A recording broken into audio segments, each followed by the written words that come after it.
kisu, imwagike damu yako iingie katika hicho chungu au hicho kibakuli hicho cha kishetani. Na hayo ndio maagano yenyewe ambayo ni maagano makali na ni maagano makubwa mno. Unasainishwa moja kwa moja katika chama cha Freemason au chama cha 66. Mambo. Aha.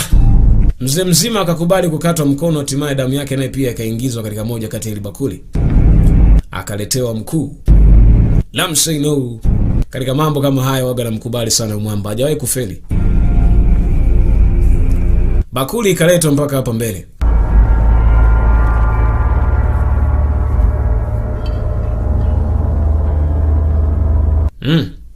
Akiwa kama kiongozi, kama mkuu au mwongozaji wa ibada hii, naye pia sadaka yake naye pia inatakiwa, au damu yake pia inatakiwa, ili aweze kuwa connect hao wote. Kwa hiyo naye pia anaunganisha pamoja na damu yake. Naona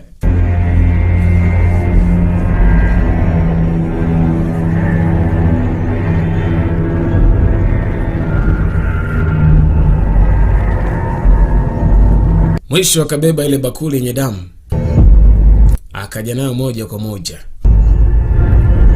Hiki ndio chama wanakiita 6, yani 6.